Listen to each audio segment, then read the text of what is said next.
Cet animal plonge vers le sol à une vitesse de 390 km/h et il y a de fortes chances qu'il soit, à l'instant même, posé sur le toit de votre immeuble.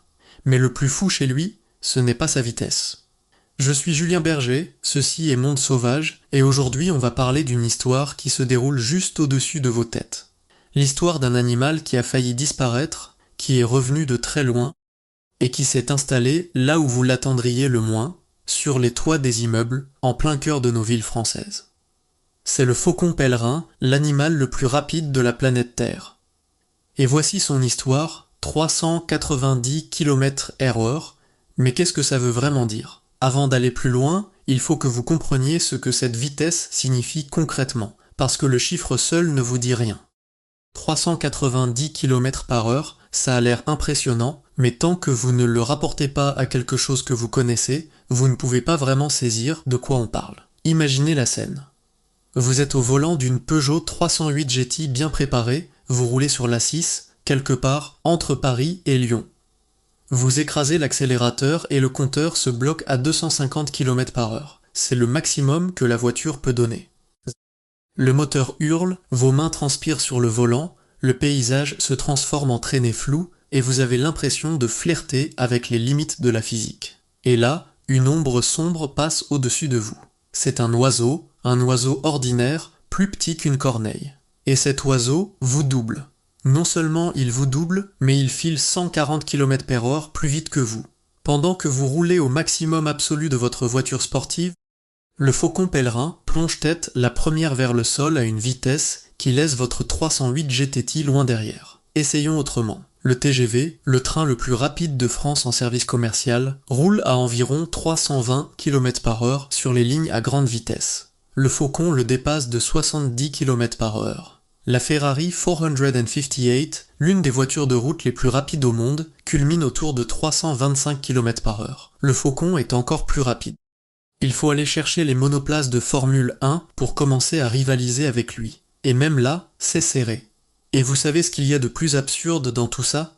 Le faucon n'a ni moteur, ni turbo, ni carburant. Il n'a que son propre corps, des os, des muscles, des plumes et la gravité. C'est tout.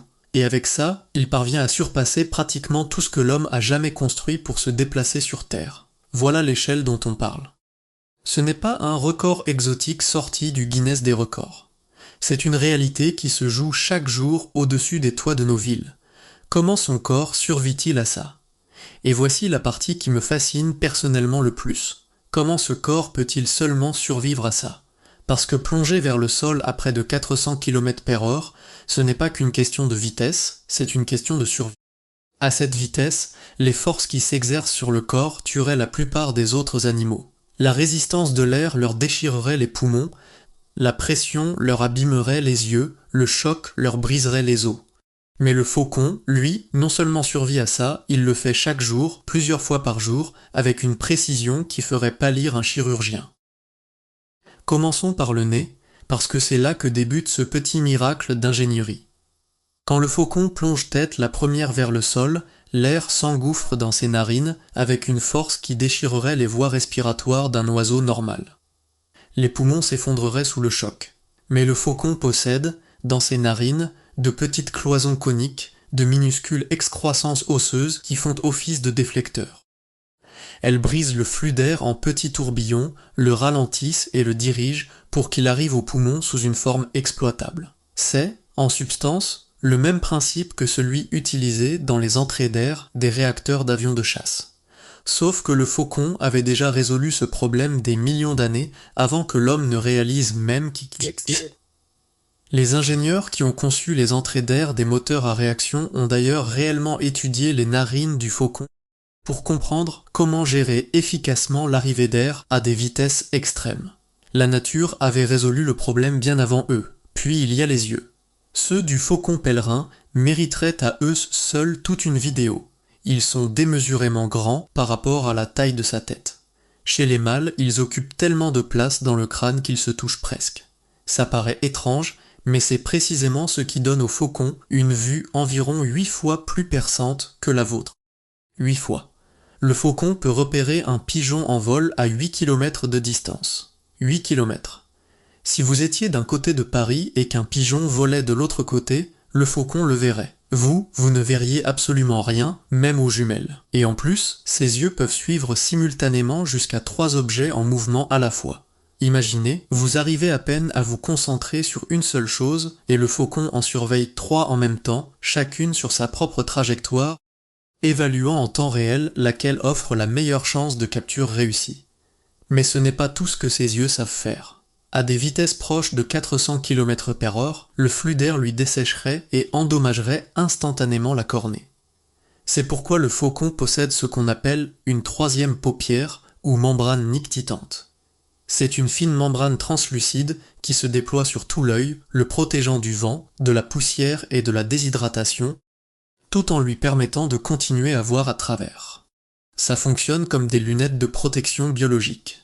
Les pilotes de chasse portent des casques avec visière pour éviter que l'air n'abîme leurs yeux. Le faucon a son propre visière intégrée et il l'utilise automatiquement à chaque attaque sans même y penser. Et puis, il y a le squelette. Celui du faucon pèlerin est l'un des exemples les plus impressionnants d'ingénierie évolutive de tout le règne animal. Ses os sont creux comme chez la plupart des oiseaux, mais renforcés en plus par des entretoises internes. Imaginez une poutre creuse de pont, légère mais incroyablement solide grâce à sa structure interne. Le bréchet sur lequel s'attachent les muscles du vol est proportionnellement bien plus imposant que chez d'autres rapaces de taille comparable. C'est parce que le faucon a besoin d'une force musculaire colossale pour pouvoir, après son piqué, déployer ses ailes, changer brutalement de direction et frapper sa proie sans se briser lui-même. Et remarquez une chose, le faucon a des ailes longues et effilées et une queue étonnamment courte. Ce n'est pas un hasard. C'est une forme conçue pour minimiser la résistance de l'air pendant la chute. Quand il replie ses ailes le long du corps et se contracte en forme de goutte, son profil aérodynamique rappelle celui d'un projectile. La résistance de l'air chute au minimum et la gravité fait le reste. Et à ce moment-là, le faucon ne tombe pas au hasard, il tombe de façon parfaitement contrôlée, avec une maîtrise absolue de chaque millimètre de sa trajectoire. Il peut changer de direction en 0,2 de seconde. Un battement de paupières dure 0,3 de seconde. Ce qui veut dire que le faucon change de cap 1,5 fois plus vite que vous ne pouvez cligner des yeux. Tout ce corps est une arme.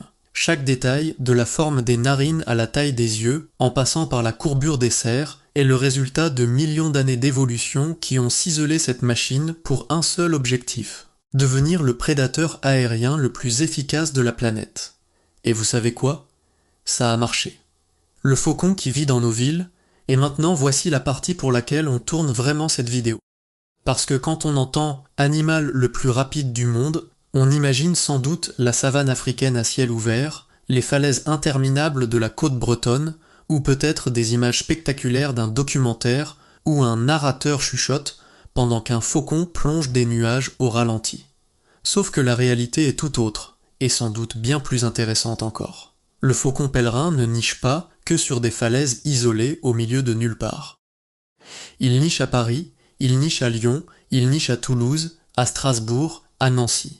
Il niche sur les cheminées d'usines de chauffage urbain, sur les tours des cathédrales, sur les gratte-ciel et les immeubles de bureaux. Et la plupart des gens qui passent dessous chaque jour n'ont pas la moindre idée que l'animal le plus rapide de la planète Terre est posé juste au-dessus de leur tête. Réfléchissez un instant. Vous allez au travail tous les jours, vous passez devant votre immeuble, peut-être longez-vous une cheminée d'usine ou le clocher d'une église, et là-haut, à 30, 50, 100 mètres de hauteur, se trouve un prédateur qui plonge vers le sol plus vite qu'une Ferrari. Et vous n'en savez rien. Personne ne vous l'a dit. Personne n'a attiré votre attention là-dessus. Et pourtant, c'est bien réel. À Paris, un couple de faucons pèlerins s'est installé à l'automne 2011 sur la cheminée de la chaufferie urbaine de Beaugrenelle, dans le 15e arrondissement, à quelques centaines de mètres seulement de la tour Eiffel. Un nichoir y avait été installé 15 ans plus tôt pour des faucons créserelles. Il a été réaménagé pour les pèlerins et une caméra a été mise en place fin 2012 pour suivre leur reproduction. Depuis, le couple donne une petite couvée chaque année et des passionnés suivent en direct, depuis leur ordinateur, l'éclosion des jeunes. À Toulouse, l'histoire est tout aussi belle. Un premier nichoir a été installé en 2016 sur une cheminée industrielle de 80 mètres de haut, au bord de la Garonne, un site déjà fréquenté par un couple depuis au moins 2015. Un second nichoir a suivi sur un immeuble du quartier Saint-Cyprien. Certaines années, tout ne se passe pas parfaitement, une couvaison peut échouer, un jeune peut avoir besoin d'être récupéré, mais dans l'ensemble, le site fonctionne d'année en année et un article du Muséum de Toulouse a même résumé la situation avec humour. Le faucon pèlerin, une solution à la crise du logement. À Lyon, on compte 4 couples nicheurs depuis 2016, dont 3 qui ont mené leur reproduction à bien. Et le phénomène s'étend bien au-delà de ces 3 villes. Depuis le début des années 2000, des cas de reproduction sont signalés à Strasbourg, à Nancy, à Lunéville, à Albi, et des cas d'hivernage à Brest, Tours, Troyes, Chartres, Nantes ou encore Brive-la-Gaillarde. Cathédrales, églises, centrales, cimenteries, cheminées d'usines, ce sont là les sites de reproduction que le faucon privilégie désormais en plus de ses falaises naturelles. La cathédrale de Strasbourg, notamment, accueille régulièrement des couples. Et si ce sujet vous a plu, si ça vous a surpris d'apprendre que l'animal le plus rapide de la planète vit peut-être juste au-dessus de chez vous, et si vous voulez découvrir d'autres animaux extraordinaires qui vivent juste derrière votre fenêtre, abonnez-vous à la chaîne Monde Sauvage et activez la cloche pour ne rater aucune prochaine vidéo. Chaque abonnement nous aide à continuer à produire ce genre de contenu. Merci. Revenons à nos faucons. Pourquoi la ville plutôt que la montagne ? Donc, on sait que le faucon vit en ville. On sait qu'il niche sur les immeubles et les cheminées. Mais pourquoi ? Pourquoi le meilleur pilote du monde, un animal qui a niché pendant des millions d'années sur des parois rocheuses inaccessibles en haute montagne, échangerait-il soudain la nature sauvage contre la jungle de béton de nos centres-villes ? La réponse est aussi simple que géniale. Du point de vue du faucon, un immeuble, c'est une falaise parfaite. Réfléchissez à ce dont le faucon a besoin pour nicher. D'abord, il lui faut de la hauteur. Le faucon niche là où il a du champ de vision, d'où il peut voir loin dans le paysage et repérer les mouvements de proie potentiels. Une paroi rocheuse lui offre ça, mais un immeuble de 15 étages, une cheminée d'usine de 90 mètres ou le clocher d'une cathédrale en plein centre-ville le lui offrent tout autant. La hauteur reste la hauteur, que ce soit du granit ou du béton. Ensuite, il lui faut une corniche ou un renfoncement où poser ses œufs. Le faucon ne construit jamais de nid. Contrairement à la plupart des oiseaux, qui tressent minutieusement des constructions de brindilles et d'herbes, le faucon se contente de trouver une surface plate adaptée, d'y déposer ses œufs, et c'est tout. Sur une falaise, c'est souvent un renfoncement sous un surplomb rocheux. Sur un immeuble, c'est un acrotère, une corniche, une gouttière ou un local technique. Pour le faucon, il n'y a strictement aucune différence. Il a également besoin d'être protégé de ses prédateurs. Sur une paroi rocheuse, la principale menace vient de la fouine ou du grand-duc. Sur un immeuble, pratiquement personne. Aucune fouine ne grimpe jusqu'au 12e étage. Aucun grand-duc ne chasse au beau milieu d'un quartier urbain. Un immeuble, du point de vue du faucon, c'est une forteresse imprenable, plus sûre que la plupart des sites de nidification naturelle. Et enfin, c'est peut-être le point le plus important, il lui faut de la nourriture. Et que trouve-t-on en abondance dans les villes françaises ? Des pigeons. Des milliers et des milliers de pigeons qui se reproduisent sans réel contrôle, qui s'agglutinent en bandes autour des poubelles, qui se posent sur les corniches et les toits des immeubles. Pour le faucon, une ville française, c'est un buffet à volonté. Imaginez la scène de son point de vue. Vous êtes posé sur le toit d'un immeuble, en dessous grouillent des centaines de pigeons, personne ne vous menace, vous avez un champ de vision parfait dans toutes les directions, et derrière vous, votre compagne couve tranquillement dans un renfoncement bien à l'abri. C'est un hôtel 5 étoiles avec buffet illimité et sécurité incluse. Ce qui me fascine personnellement le plus, c'est que le faucon n'est pas venu en ville par nécessité. Il n'y est pas venu parce qu'il n'avait nulle part ailleurs où aller. Il y est venu parce que, de son point de vue, la ville est objectivement un meilleur endroit pour vivre que la nature sauvage. Plus de nourriture, plus de sécurité, plus d'opportunités de nidification. Le faucon n'a pas choisi l'immeuble parce qu'il y était contraint, il l'a choisi parce qu'il le voulait. Et ça, je trouve que c'est une démonstration absolument fascinante de la capacité d'adaptation de la nature. Anatomie d'une chasse. Mais à quoi ressemble concrètement une chasse au-dessus d'un quartier résidentiel? C'est quelque chose que très peu de gens ont vu et encore moins de gens ont compris. Décortiquons ça étape par étape. Le faucon est posé sur le toit d'un immeuble. C'est tôt le matin. Le soleil se lève à peine sur le quartier et les pigeons commencent à quitter leurs abris, corniches et balcons. Le faucon est immobile, il a l'air de se reposer, mais il ne relâche rien.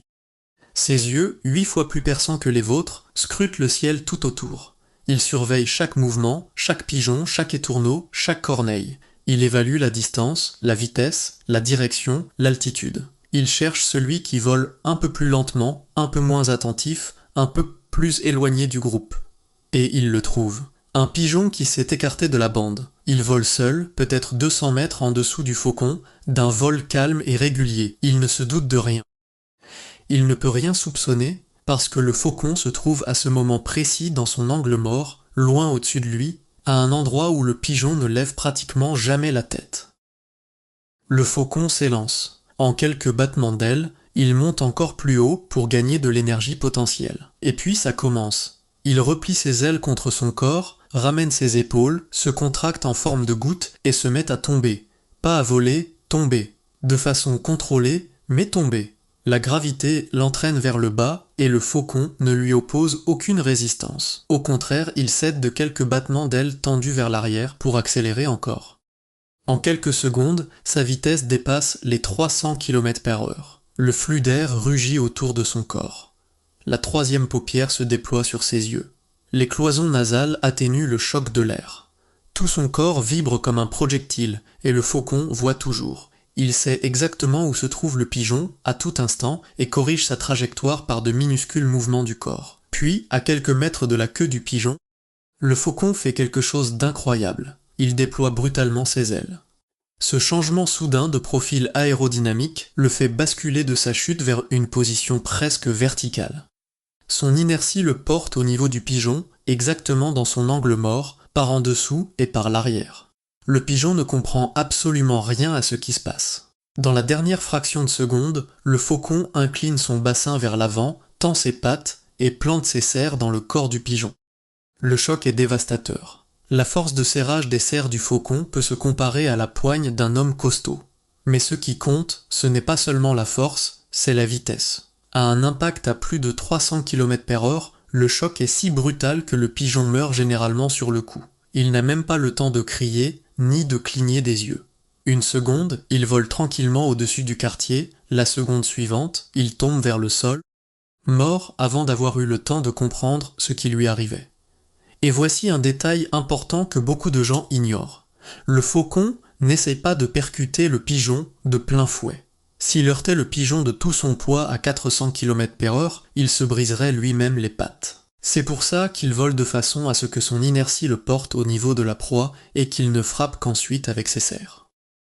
C'est un peu la différence entre percuter quelque chose en voiture et attraper quelque chose en tendant le bras par la fenêtre d'une voiture en mouvement.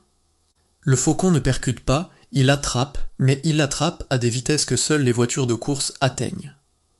Vous avez remarqué, d'ailleurs, pourquoi le faucon attaque un individu isolé plutôt qu'un vol groupé, parce qu'il ne peut pas faire autrement. À une telle vitesse, foncer dans plusieurs oiseaux à la fois serait incontrôlable. C'est d'ailleurs pour cette raison que certaines espèces se regroupent en vol serré pour se protéger de lui. Les étourneaux le font très bien, ils forment d'immenses nuées pulsantes qui déroutent le faucon, incapable d'isoler une cible unique, et qui préfère alors chercher une proie plus facile ailleurs. Mais dans un quartier résidentiel, les pigeons isolés ne manquent pas, et le faucon les chasse jour après jour, avec une précision et une efficacité qui feraient pâlir n'importe quel chasseur humain. Et certaines personnes en sont témoins. Debout sur leur balcon au 12e étage, café du matin à la main, elles voient soudain une ombre sombre siffler devant elles, entendent un choc sourd, regardent en bas et aperçoivent quelques plumes sur le trottoir. La plupart pensent qu'une voiture a heurté un pigeon ou qu'il est simplement tombé. Il ne leur viendrait jamais à l'idée qu'elles viennent d'assister à l'une des manœuvres de chasse les plus abouties de tout le règne animal. Cohabiter avec un faucon en pleine ville, et on arrive à l'un des chapitres les plus intéressants de toute cette histoire. La cohabitation entre le faucon et l'homme dans une ville française moderne. Parce que dès qu'un faucon niche sur un immeuble ou une cheminée en centre-ville, toute une série de situations apparaît, fascinantes, drôles, touchantes et parfois spectaculaires. Commençons par le plus spectaculaire, les jeunes. La femelle pond généralement 3 à 4 œufs fin mars ou en avril. Elle couve pendant environ 1 mois pendant que le mâle chasse et lui apporte de la nourriture. Après l'éclosion, les jeunes restent au nid encore 5 à 6 semaines avant de tenter leur premier vol. Et c'est là que ça devient intéressant parce que le premier envol d'un jeune faucon depuis le 12e étage d'un immeuble ne se passe pas toujours bien. Le jeune n'a aucune expérience du vol, sa coordination n'est pas encore rodée et parfois il chute tout simplement. Pas d'une falaise dans un ravin, mais d'un immeuble jusqu'au trottoir, sur un parking, dans un jardin. Et il est alors retrouvé par une passante qui va faire ses courses, un homme promenant son chien, une mère avec sa poussette. Et que fait-on dans ce cas? On appelle les ornithologues.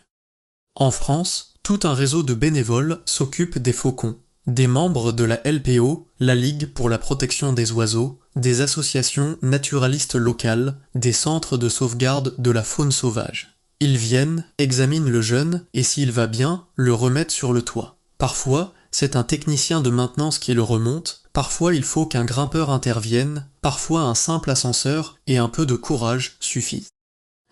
Mais le moment où l'on s'approche d'un nid de faucon, ça, c'est une autre paire de manches, parce que la femelle défend ses petits avec une énergie qu'on n'attendrait pas d'un oiseau de la taille d'une corneille. La femelle du faucon pèlerin est nettement plus grande et plus lourde que le mâle. Elle peut peser plus d'1 kilogramme et, quand elle se sent menacée, elle attaque.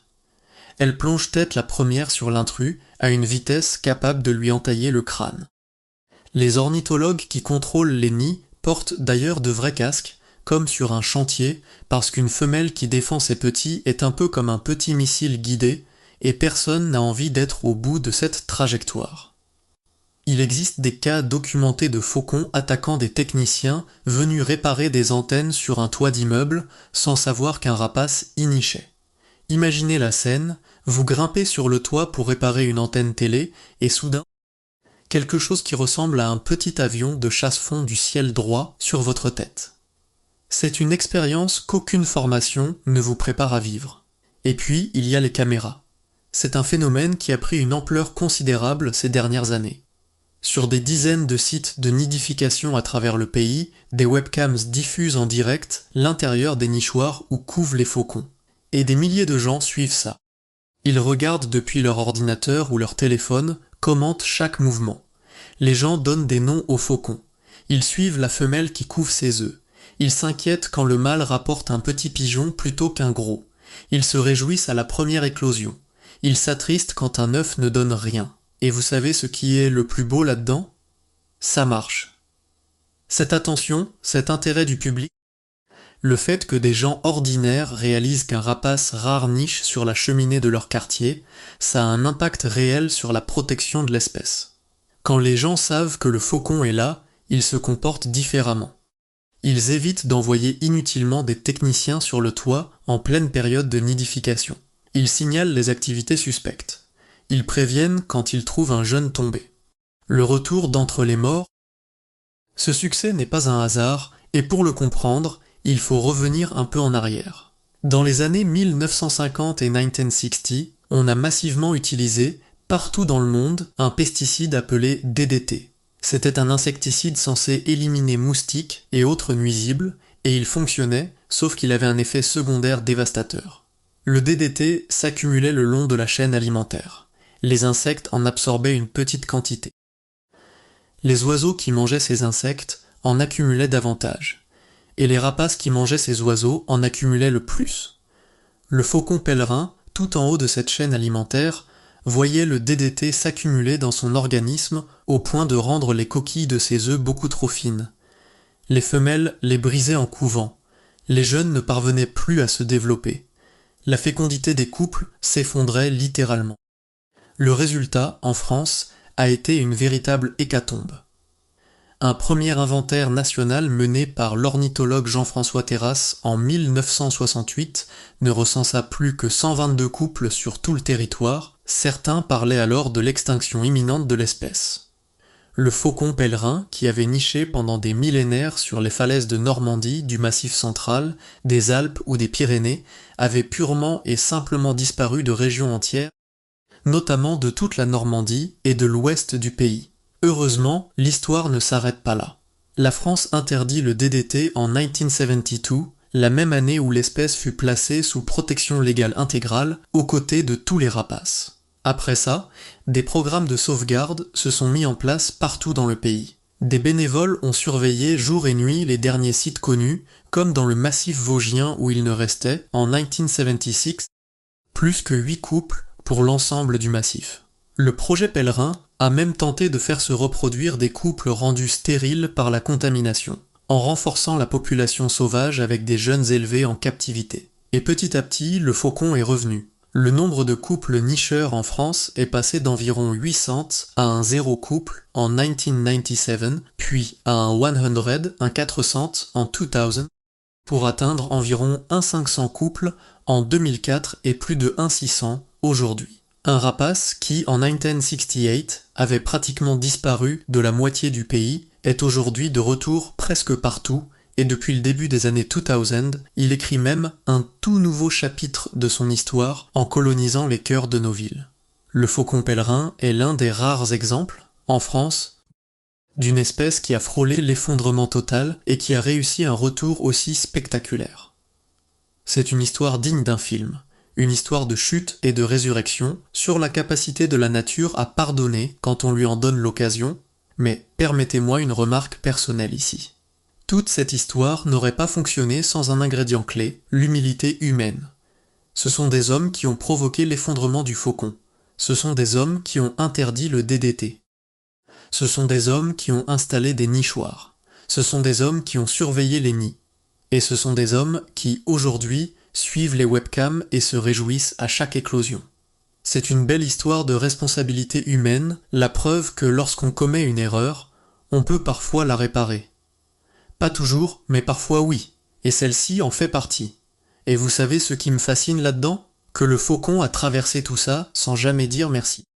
Il ne sait pas qu'on a failli exterminer toute son espèce. Il ne sait pas qu'on lui a construit des nichoirs sur des cheminées. Il ne sait pas que des milliers de gens le regardent sur des webcams. Il fait simplement ce qu'il a toujours fait. Chasser, nicher, élever ses jeunes, avec une précision et une élégance que des millions d'années n'ont pas changé. La seule chose qui a changé, c'est le décor. Autrefois, une paroi rocheuse au-dessus d'une vallée.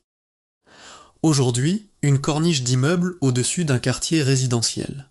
Mais l'oiseau, lui, reste exactement le même, cette machine parfaite que l'évolution a peaufinée pendant des millions d'années. Ça pose une question à laquelle je ne peux pas vous donner de réponse tranchée, mais qui mérite qu'on s'y arrête. Comment se fait-il que la plupart d'entre nous vivions à côté de l'animal le plus rapide de la planète sans même le savoir ? Comment se fait-il qu'on passe sous des immeubles, des cheminées, des clochers, sans jamais lever la tête ? Comment se fait-il que des scènes que les téléspectateurs de National Geographic trouveraient inimaginables se déroulent chaque jour autour de nous, et qu'on les ignore simplement ?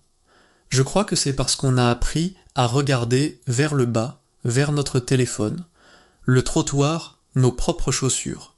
On a oublié de regarder vers le haut, alors que là-haut se jouent des choses bien plus fascinantes que tout ce qu'affiche l'écran de notre mobile. Quelques faits que vous ne connaissez peut-être pas. Disons encore quelques mots sur le faucon pèlerin, des faits que vous ignorez peut-être et qui pourraient vous surprendre. Le faucon pèlerin est une espèce cosmopolite. Ça veut dire qu'il vit sur pratiquement tous les continents, sauf l'Antarctique. On le trouve en Amérique du Nord, en Amérique du Sud, en Europe, en Asie, en Afrique, en Australie. Selon les sources, on dénombre entre 15 et 19 sous-espèces, qui diffèrent par la couleur et la taille. Sous les tropiques, les faucons sont plus foncés, au nord, plus clairs. Celui qui vit chez nous est le faucon pèlerin eurasiatique, Falco peregrinus peregrinus. Il a le dos gris ardoise, le dessous clair, finement barré, et une caractéristique moustache sombre sur la joue blanche.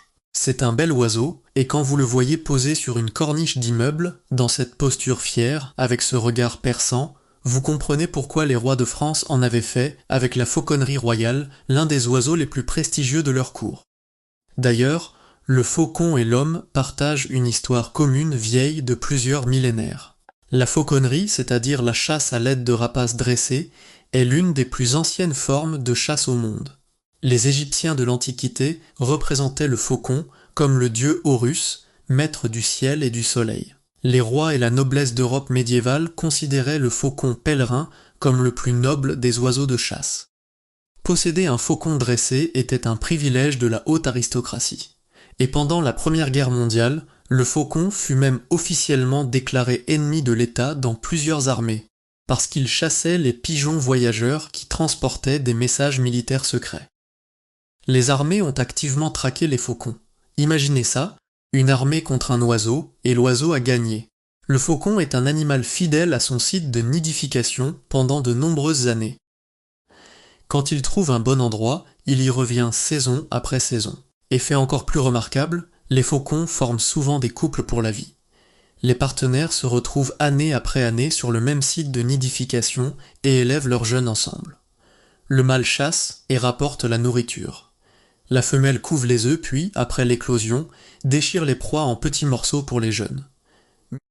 Pendant les 14 premiers jours suivant l'éclosion, seul le mâle chasse. Ensuite, la femelle s'y met aussi. Les jeunes atteignent leur maturité sexuelle entre 2 et 3 ans. Le faucon ne niche qu'une seule fois par an, une seule ponte, 3 à 4 œufs, une fois l'an. Si quelque chose se passe mal, un œuf se brise, un jeune tombe et ne survit pas, la prochaine chance n'arrive qu'au printemps suivant. C'est pour ça que chaque nidification réussit à tant de valeur, c'est pour ça que les ornithologues surveillent chaque nid avec autant d'attention, et c'est pour ça que chaque jeune envolé est un petit miracle. Et vous savez ce qui se passe quand un de ces jeunes devient adulte et quitte son nid natal. Il peut parcourir des centaines, parfois des milliers de kilomètres. Il cherche son propre territoire, son propre site de nidification, son propre partenaire. Certains faucons nés en France ont ainsi été retrouvés en Allemagne, en Espagne ou même en Scandinavie.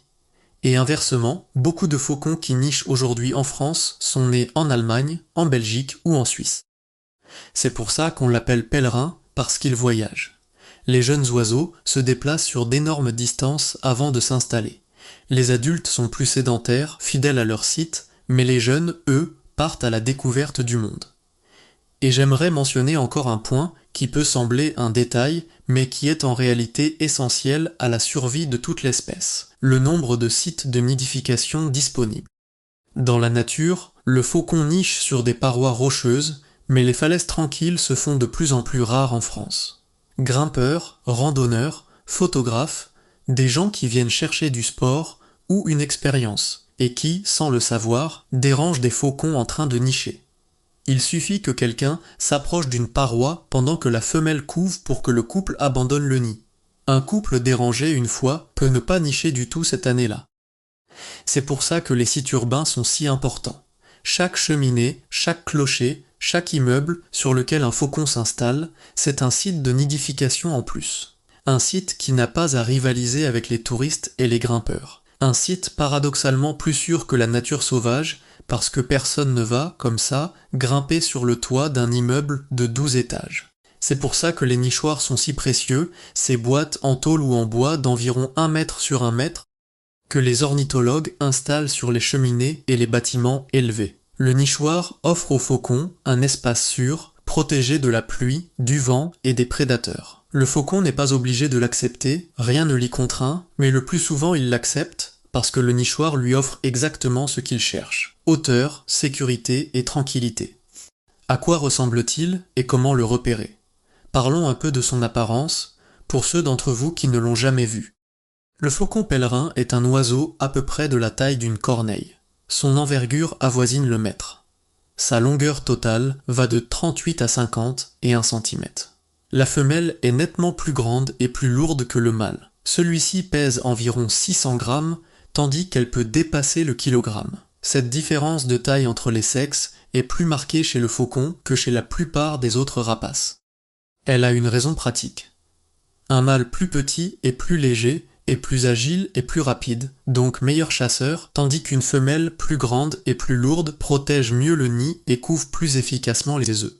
Le plumage de l'adulte est élégant. Le dos et les ailes sont gris ardoise. Le dessous du corps est clair, finement barré de sombre. La tête est foncée, presque noire, avec une gorge blanche bien marquée et cette fameuse moustache sombre caractéristique qui descend du bec sous l'œil.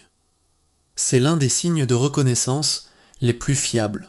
Un oiseau aux ailes longues et pointues, à la queue courte, avec cette moustache sombre sur la joue blanche, il y a de fortes chances que ce soit un faucon pèlerin.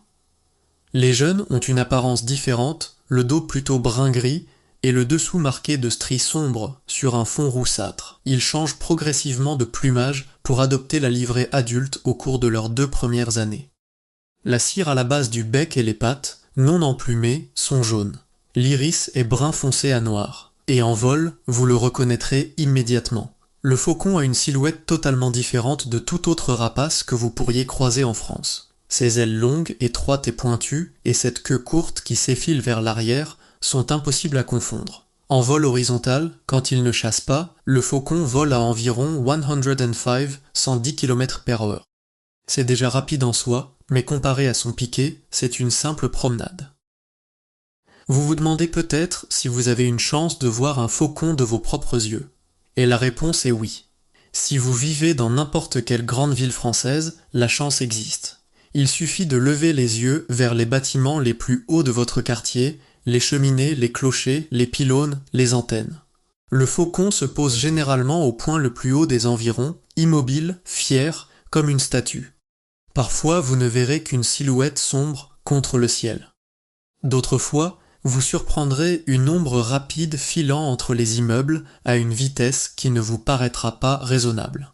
Et si vous avez vraiment de la chance, vous assisterez à une attaque. Un piqué vertigineux qui ne dure que quelques secondes, mais qui reste l'un des plus grands spectacles naturels qu'on puisse observer dans une ville française. Les faucons sont les plus actifs tôt le matin, et en fin de journée, quand les pigeons volent le plus. Si vous voulez avoir une chance d'en apercevoir un, sortez à ces heures-là, prenez des jumelles et armez-vous de patience. Le faucon ne viendra pas à votre appel, mais si vous en voyez un, ce sera un souvenir que vous n'oublierez pas. Pour conclure, voici comment je résumerai mon avis personnel. Parmi tous les animaux dont on a parlé sur cette chaîne, le faucon pèlerin est, pour moi, la preuve la plus frappante que la nature a toujours une longueur d'avance. Nous avons inventé les avions de chasse, les voitures de course, les missiles supersoniques, et la nature avait déjà tout résolu des millions d'années avant nous, dans le corps d'un oiseau de 600 grammes. Un oiseau qui, peut-être en ce moment même, est posé sur le toit de votre immeuble et vous observe avec des yeux 8 fois plus perçants que les vôtres. Alors la prochaine fois que vous passerez devant votre immeuble, devant une cheminée, devant une église, faites une seule chose. Arrêtez-vous, levez les yeux, regardez la corniche, le toit, le sommet du clocher. Vous ne verrez peut-être rien, mais peut-être, juste peut-être, apercevrez-vous une silhouette sombre, immobile, fière, avec un regard perçant qui surveille le paysage avec une précision que notre meilleure technologie n'atteint pas. Et à ce moment-là, vous réaliserez que l'animal le plus rapide de la planète Terre vit juste au-dessus de vous. Il a toujours été là, vous n'aviez simplement jamais regardé vers le haut. Et c'est exactement ce qui me fascine le plus dans la nature. Pas besoin d'aller en Afrique. Pas besoin de regarder des documentaires de la BBC. Pas besoin d'aller bien loin. Il suffit d'ouvrir la porte, de sortir et de lever la tête. La nature est partout autour de nous, même là où on l'attendrait le moins. Sur l'immeuble de votre quartier, sur la cheminée de l'usine, sur le toit du supermarché. Il suffit de regarder. C'était tout pour aujourd'hui. Je suis Julien Berger, ceci était Monde Sauvage. Si cette vidéo vous a plu, mettez un pouce bleu, dites-moi en commentaire si vous avez déjà vu un faucon, et partagez la vidéo avec quelqu'un qui devrait entendre cette histoire. On se retrouve dans la prochaine vidéo, et n'oubliez pas, regardez vers le haut.